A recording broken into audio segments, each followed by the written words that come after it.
Stanford University. Okay, well, welcome to lecture number 8 of Stanford CS 193P, fall of 2013 and 14. And today, we're going to talk about a couple of Objective-C things first, language features, basically, and then we're going to talk about animation. So animation is our topic of the day.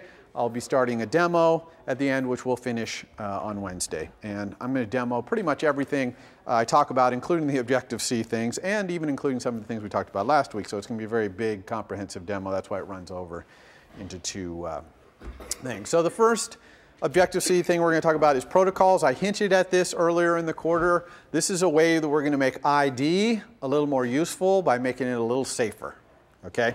And we already have introspection to make ID safer. Well, we have something that's an ID. We know it's a pointer to some object. We don't know what kind of object. We know how to use introspection to ask at runtime, what kind of object are you? What kind of methods do you respond to? That's nice, but it'd be better if in our code we could document in a way that both the reader of our code can understand and also that the compiler can understand what it is we intend, okay, with that ID. What methods we plan to call on that ID. And so that's what protocols do. It's basically syntax. It's just syntax in the compiler. Nothing more than that. It's kind of the same thing as string star versus ID. That's really just syntax in the compiler. That makes no difference at runtime. And the fundamental part of the syntax is right here, ID, angle bracket, protocol, obj. So that's declaring a variable of type obj, which is an ID, but it's got this additional little thing, my protocol, which tells the compiler and readers of your code a little bit more. So let's talk about protocols and how this all works. The first thing we're going to talk about is how to declare a protocol. And declaring a protocol looks almost exactly the same as an @sign interface statement. Okay? @sign interface is where you put all your methods and properties that are public, or you can have an @sign interface at the top of your implementation and have private methods and protocol and properties. And the same thing for a protocol. It's just that you say @sign protocol instead of @sign interface. Now, a protocol is just a declaration of the methods. There's no implementation. So there's no @sign implementation for an @sign protocol. We're just talking about the methods. And the methods in a protocol by default are all required. Okay? So that means if someone wants to say that they implement this protocol, they have to implement all these methods. And so those are all the methods in my little sample protocol here. You can make some of them optional by putting @sign optional in there. And now all the rest of those are optional. So now in this example, some method is required, but all the rest are optional. And you can put @sign required again, down a little lower. Now all of these are required except for method with argument is optional. Okay?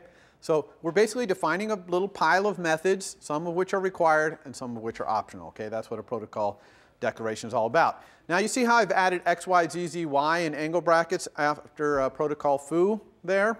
So what that says is if you want to implement, if you want to say you implement protocol foo, you also have to implement all the required methods of protocol x, y, z, z, y, whatever that is. Okay? So it's basically a way of kind of like super protocol. It's not really, it's not inheritance or anything, but it just kind of adds to the methods that is required by a protocol. And in fact, you can have multiple ones. So here's protocol is now requiring you implement the XYZZY protocol and a protocol called NSObject. Okay, now let's talk about this NSObject protocol because it's a very common protocol. You're used to the NSObject class, right? And NSObject protocol is basically a protocol that includes almost all the methods in the NSObject class. Okay, and why do we do this? Why do we have a protocol named NSObject and a class named NSObject? And they have pretty much the same methods in it. Is equal, is kind of class, description, perform selector, all those NSObject things. The answer is because we sometimes want to declare a protocol where some methods are required, but we also want to require the thing that implements the protocol to essentially be an NSObject. Okay, we want it to be an NSObject. We want to be able to maybe use introspection, things like that. Well, the only way to do that is to have the protocol have like a super protocol, you know, it's an additional protocol. And so we just took all the methods in NSObject, we put them all in a big protocol and have NSObject implement that protocol. Okay? So NSObject protocol and class, all the same methods, pretty much. Okay? It's just that NSObject, the class, is an actual implementation of those methods. So where do these protocol declarations, oh yeah, sorry, question. In Java, all classes automatically inherit from object. Is that not the case with NSObject here? Yeah, so the question is, in Java, all classes pretty much inherit from object, and that's not true in Objective-C. You could have a class where it just says @interface, name of class, no : superclass, in which case it inherits no methods from anywhere. Okay, it will only have its own method. We never do that, however. In iOS, we always inherit from NSObject because we want the introspection and all these things. So, but it's by convention rather than by some sort of enforcement for the compiler. All right, so these @protocol declarations of these methods, where do they go? They go in header files. They can go in their own header file. Okay, so I could have a foo.h for my protocol foo. Or they can go in the header file of some related class, like some class that wants somebody to implement that protocol. You could put it in there. So, for example, iOS has scroll view class, right, for scrolling. We're going to talk about that next week. It has a protocol called the UI scroll view delegate, which is a bunch of will scroll, did scroll things, methods, and it's only good for UI scroll view, so that delegate is, that protocol is defined in UI scroll view.h, not in its own header file. Okay, so you can kind of do whichever one you want, and you'll see them both ways. All right, so now we have the protocol declared. We defined this little bundle of methods, including the setters and getters of properties, perhaps. Now, some class has to promise to implement that protocol. And how do you promise to implement a protocol if you're a class? You just put angle brackets, the name of the protocol, on your @interface line. Okay? So here it's my public @interface line, and my class inherits from NSObject, angle brackets foo. That means my class is promising to the compiler and to readers of this code, I'm going to implement all the required methods in foo. Okay? So I'm just making that promise. And you can make the promise publicly like that, or you can make the promise privately by putting it in your @interface, my class, parentheses thing that goes in your implementation. Okay, you can just put it there if you want. That's if you only need to be able to implement that. You're only required to implement that protocol for something that's in your implementation only.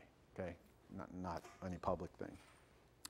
Okay, so now I've got a protocol. I've got an object, at least one, that signs up to implement it. Now what? Well, now I can declare variables that are IDs with the additional requirement to implement the required methods of a protocol. So ID angle bracket foo obj, hopefully you understand what that means now. That means obj is a variable. It's an ID. I have no idea what class it is. Okay, it's ID. It's completely blind. However, I know it implements all the private or the required messages in foo. Okay, and it might implement some of the optional ones too, but I know at least the required ones. So if I say ID angle bracket foo obj my class alloc init, that looks good because on the previous slide I just said that my class promised to implement foo. So the compiler's going to love that. But if I said ID foo obj ns equals ns array, that compiler's not going to like that because arrays clearly don't implement the protocol foo. They don't implement those methods. Okay, so the compiler will warn you in that case. Okay, so the compiler here will warn you if you do this. It'll also warn you if you sign up to do a protocol, you promise to do something, and you don't implement the methods that are required, it will warn you about that too. Okay, so it'll warn you on both coming and going. In addition to declaring variables, like local variables under the examples there, you can also pass these around, these IDs that are modified by a protocol, as arguments to methods and as properties. Okay? So it's really just another type. It's not quite an NS string star where you know exactly the class and all the methods exactly that it does, but it's not quite an ID where you know nothing about it. It's in between, right? It's an ID, but you kind of know some of the methods in foo. Okay? Just like static typing, this is all just syntactic sugar in the compiler. It makes absolutely no difference at runtime. No code is generated any differently by the compiler because of these things. The compiler is just able to warn you now. That is the only difference. Okay, some people have a little difficulty accepting this, but it's true. No code generation is any different by the compiler because of these protocols. Same thing with NS string star versus ID. It's all exactly the same stuff gets generated by the compiler. It's just the compiler can warn you because they know what you intend. Okay? The number one use of protocols in iOS is delegation and data sources. This is back to, remember lecture 1, I had the MVC and I told you that the views could talk to their controller with blind structured communication. And we talked about will do this, did do that, or the data source, which is data at, count, that kind of stuff. All those, remember that communication? This is how we do that. So it's blind because they're IDs. The views are talking through IDs, but it's structured because there's a protocol. that the view uses to talk to that object blindly so that it knows what's in there. So let's talk about, for example, the data source protocols of views. If it was a table view, let's say, a table view is a generic view for showing a table of information. Its protocol for accessing its data source is how many rows are there? And now give me the data at row 7. Give it data at row 500. Okay? That's its protocol, those methods. Count and data at. It has other ones, but that's the base. Those are the basic ones, okay? And we really need those data source protocols because views can't own their data. That table view can't grab all its data and display it. It has to keep asking someone else, but it doesn't want to be tied to any source of the data, so it wants to be an ID. It wants to be blind, okay? And we'll see all this next week when we talk about table views. There are other uses of protocols besides that blind structured communication, and we're going to see one today, which is animation. And I'll let that speak for itself. But basically, we're going to have IDs out there that are animatable, and we're going to know they're animatable because they're going to implement a certain protocol. And that's how we're going to know that they're animatable things. And UI View is going to implement that protocol, and that's how we're going to animate our views. All right, the second Objective-C thing I want to talk about today is blocks. Okay, it's a totally different thing than protocols.